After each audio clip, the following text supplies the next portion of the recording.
What's up guys, how's it going? Hope you're doing good. So I figured might as well kill some time and do the 2022 vinyl tag. So if you're not familiar with this is based off of what was going on a few years ago, like a vinyl tag. It's basically a questionnaire where you have a list of 20 questions and you show a record or CD per question. So I'll put the link of the questions down below if you want to do this yourself. So yeah, but before I answer the first question, today's background music, we got this going. This is Cat Fumes with Iconic Chambers of Soul. So these guys are a like atmospheric death metal band, I think from the States, but they sound more European. But if you're a fan of Sulphur Aeon, definitely check these guys out. They're definitely in that Sulphur Aeon vein. Put out through Blood Harvest, but they sound more like a band that'd be signed to Van Records, but maybe in the album after this. But yeah, good shit if you like atmospheric death metal. So, and this is from their Bandcamp too, and it came surprisingly quickly considering they're signed to a European label. So yeah, good shit. Link below, like what I usually play. Alright, enough dilly-dallying, let's get the party started. So, number one, I'm looking at my computer just so I have the questions. Number one, your favorite reissue of 2021, so this was easy for me. The Ripikolu Muster Cerimonia LP, put out through Svard Records. If I had to choose a favorite Finnish death metal album, it would be this. This is technically a demo, but I'm including it anyway because it's basically full lengthwise. It's over 35 minutes. Okay, man. Definitely my favorite repress of 2021, easily. I almost went with the Satyricon represses, but that seemed too easy. But I wanted this in my collection more because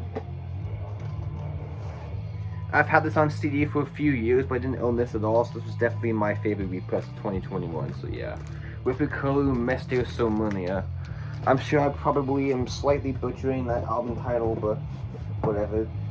Okay, number two, a band you discovered old or new in 2021. So my brother was actually the one who introduced me to these guys. He gave me a CD EP by these guys. So it's Poison Idea with Pick Your King. This is just an EP, but he didn't give me this one. He gave me the Record Collectors of Pretentious Assholes EP, but he gave me that on CD. So good thrashy punk stuff. Not my favorite release by them, but still a fun record. Show an album with an outstanding vocal performance is number three. So Maiden would be easy, Dio's kind of easy, but I decided to go with something less obvious.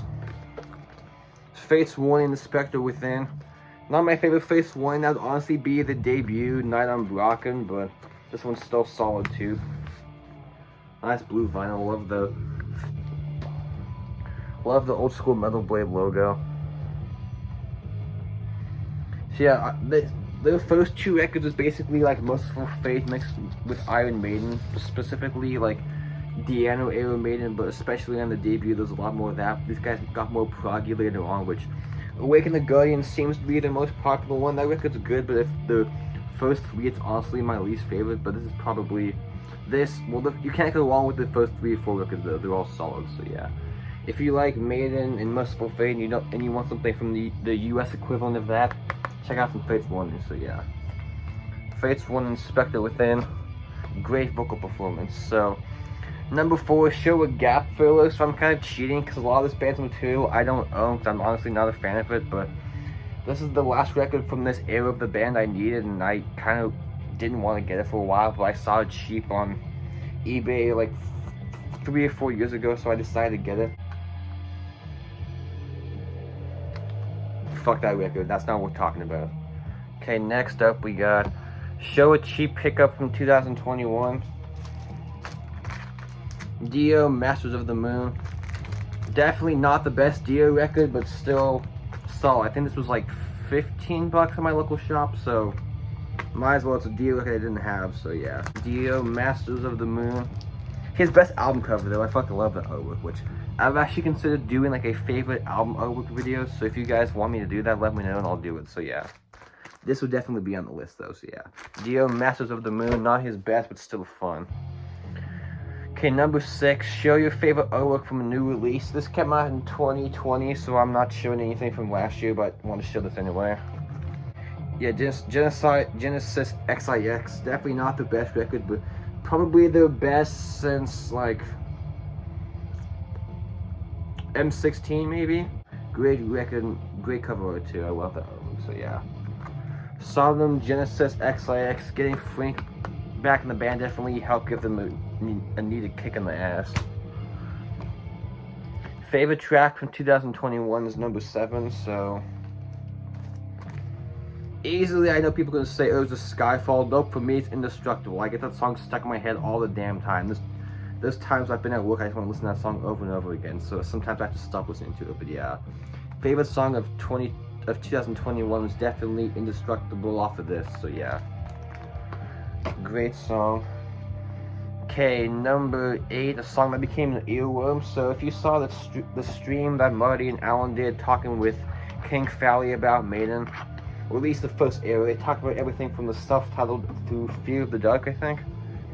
And they got to this record, which I had to revisit this to see if it's my least favorite still of the everything up through Seventh Son, and yes, it's definitely still my least favorite of the era, but the song that's stuck in my head, which I kind of hate the song, is Heaven Can Wait, which I don't even, that song's so cheesy, and the chorus they repeat 1,000 times. Heaven can wait, heaven can wait. It's like, no, it's stuck in my head, but for a bad reason, so yeah. Next up, number 10 is a band you have gone off of. So basically what this means is a band you maybe used to like a lot, but you kind of like soured your opinion on them by. That's how I kind of went by this. Gatekeeper. This is Sonora Deprivation. I like this record still, but everything after this is kind of, like, them as a whole are okay. They just kind of changed their direction. It got more like hardcore influence, which this is like straight up a like early 90s style death metal record, but I like some hardcore stuff, but I want my death metal and hardcore separate, not really mixed, but I don't know, I just don't like the new direction they've gone into, but yeah. Gatekeeper, this record's still good, but honestly, I don't really have any interest in following what they've done after this, so yeah. Good record, but oh well.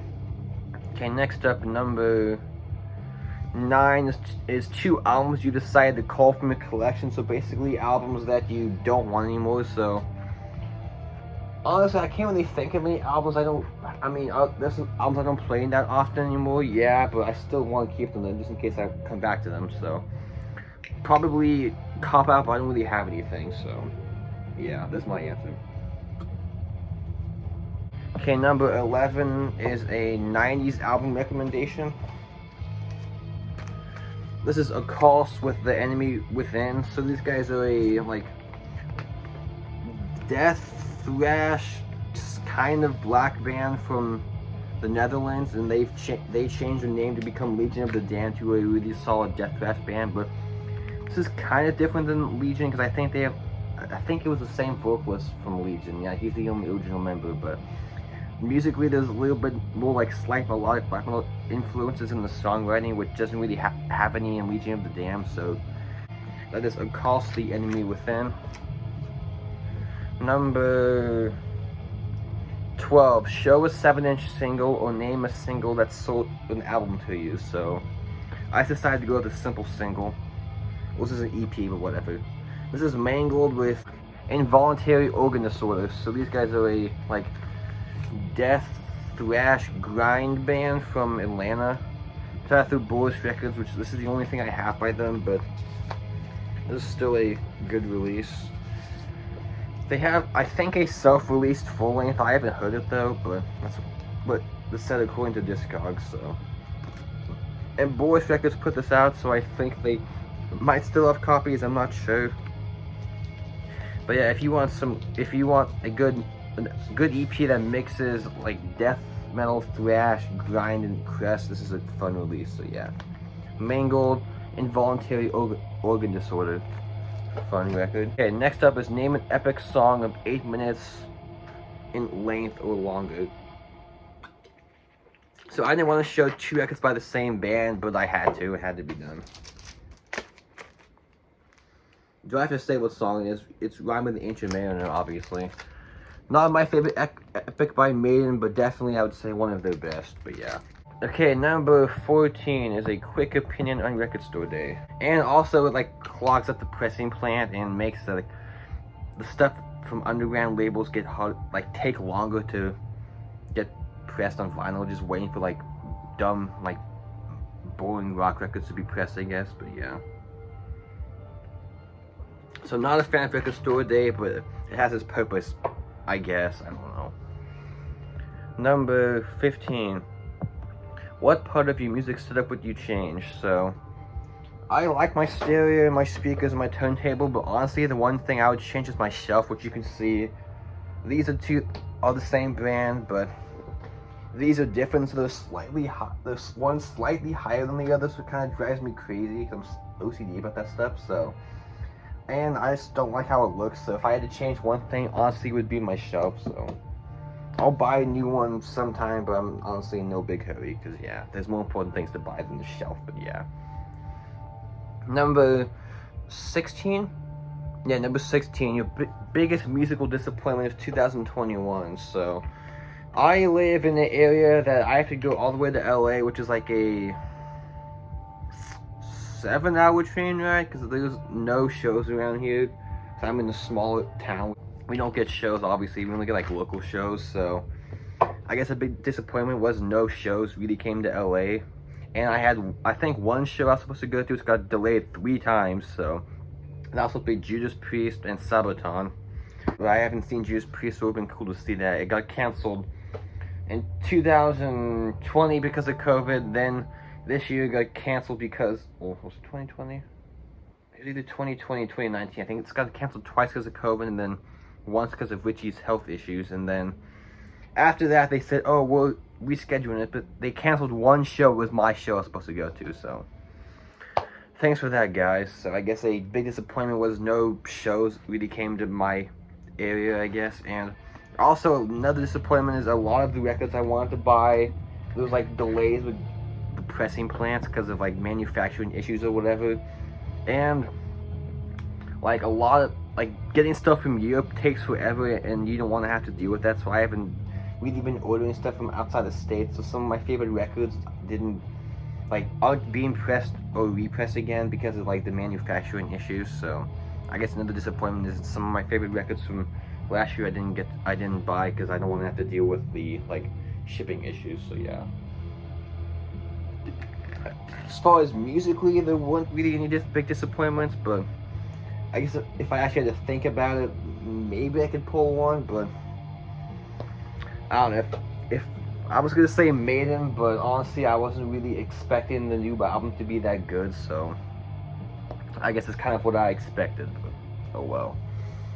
So number 17 is name a album you were looking forward to in 2022. So the obvious two for me would be Voivod and Immolation. I know both albums are up for pre-order. I'm not going to pre-order them because my local record store I know will have copies because that's what I bought the last couple by each band. So as far as one that's not obvious that I have pre-ordered, Sentient Horror. Their new record I think is out like the end of this month or February, but these guys are a good like Swedish influenced death metal band from New Jersey, I think. But they definitely, I would say, compared to any of the older bands, they definitely sound a lot like, say, early Bloodbath mixed with mid-era Flesh Crawl, like as Blood Rains from the Sky to Walk the Path of Sorrow era. Especially vocally, it reminds me a lot of the guy from Flesh Crawl, but yeah. These are the only 2 full-lengths so far. I think they have an EP, and I need to get that. I don't have all this stuff, but yeah. Great band, definitely looking forward to that, and I pre-ordered the new record a couple weeks ago on wax, so looking forward to getting that. So yeah, Sentient Horror, that's the less obvious one, but I don't know what's coming out, but I'm sure there's some bands who I'd like to do new albums, but they haven't announced anything, so I'm not going to include that. Yeah. Number 18, show a musician you would like to release a solo record. So this might be kind of an odd choice, but fuck it. I'm going with Alex Lifeson, man. I know Rush aren't doing anything. Obviously, they're not going to continue on without Neil, but man, it'd be cool if Alex or Getty, if they did a solo record. Like, say if it could be like Alex Lifeson featuring Geddy Lee. You don't have to call it Rush, but Alex or Geddy, write some new music. I want to hear what you guys have left in the tank. I think I saw an interview with one of the guys where they said, I think they said before Neil died, they said they wanted to do another record. So let's hear it, boys. Come on. I know you still have left something left in the tank. The last Rush record was definitely their best in at least like 15-20 years. So yeah, let's hear it, guys. Case number 19. Show a placeholder album you would buy in better condition. So the LP's fine and the jacket's not. This is kind of a stretch to say it's in shitty condition, but all my records I have are in pretty good condition, so this is like the only one that's kind of damaged. Dissection the Somberling. The LP is in great condition. This is a 2014 repress. I'm not trying to buy an OG, fuck that. I don't have that kind of money, but you can see it's a pretty big seam split.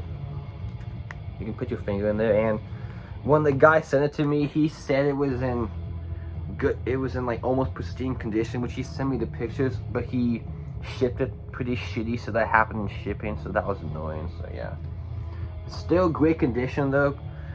This is not the ugly repress that just says Dissection with the black logo and nothing on the artwork. At least I actually have the album art, but yeah, probably a stretch. But if I for some reason can find a one with a better jacket, I'll buy the jacket and keep my LP. So yeah, if you know anybody that has the actual jacket, not the LP, let me know. So yeah, Dissection of Somberling. Okay, number 20. Because of cost or availability, what albums have you yet to pick up? So there's a few. The obvious ones would be all the old Dismember albums, because those need to be repressed badly. But according to, I saw an interview with their drummer, according to him, they're going to be repressed soon. So maybe they'll have them at MDF and be like, oh, surprise, here's their represses. That would be nice, but since I'm going to MDF, if it happens this year. But besides that, there's two that I definitely need to get. One of them is Vader Back to the Blind, which even the CD is kind of expensive. It's like 60, between like 50 and 60 bucks, which for a CD, I'll pass. And the LP, forget it. The LP is like 150 plus, so no thank you. And another one is Agnostic Front, Victim in Pain. Same story. The CD is like 45 to 60, and the LP is like 85 to 140, which 85 isn't terrible, but for an album that's like less than a half hour long, I'm not paying that. And honestly, their first 4 records need to be repressed, so that Cause for Alarm, Liberty and Justice for All, and One Voice. But One Voice is my favorite, but Victim in Pain I think needs to be the repressed badly. That's probably the most overpriced. Alright, so there you go. There's the 20 questions. So hopefully you guys enjoyed this. So if you want to do the questions yourself, I'll leave the questions down in the description. So yeah, if you guys want me to do that favorite album artwork video, let me know and I'll consider doing it. So yeah, have a good weekend, guys. Take care. Goodbye.